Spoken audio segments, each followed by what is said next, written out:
अस्सलाम वालेकुम। उम्मीद है आप सब खैरियत से होंगे। आज हम एक ऐसी गुज़ा के बारे में बात कर रहे हैं जो कुदरत की तरफ से इंसान के लिए एक कीमती तहफ़ा है, और वो है मुछली। जब मुछली जिस्म में दाखिल होती है तो ये दिल को मजबूत बनाती है और खून की रवानी को बेहतर करती है, जिससे इंसान खुद को हल्का और तवाना महसूस करता है। ये दिमाग को ताकत देती है, याददाश्त को बेहतर बनाती है और सोच में निखार पैदा करती है। इसीलिए मछली को ज़हनी सेहत के लिए भी बहुत मुफीद समझा जाता है। मछली आंखों की रोशनी के लिए फ़ायदेमंद है, जल्द को साफ और चमकदार बनाती है और बालों को मजबूत करती है।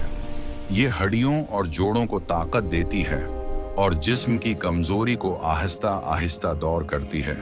साथ ही मादे पर भारी भी नहीं होती। अगर आप चाहते हैं कि आप सेहतमंद रहें, दिल मजबूत हो और दिमाग तेज रहे, तो मछली को अपनी खुराक का हिस्सा जरूर बनाएं। अगर आपको ये मालूमात पसंद आए तो वीडियो को लाइक करें, अपने दोस्तों के साथ शेयर करें, और ऐसी ही मुफीद और सेहत बख्श मालूमात के लिए हमारे YouTube चैनल को सब्सक्राइब करना न भूलें। अल्लाह आप सबको सेहत और तंदुरुस्ती अता फरमाए। हम दोबारा मिलेंगे एक नई वीडियो के साथ। तब तक के लिए अल्लाह हाफिज।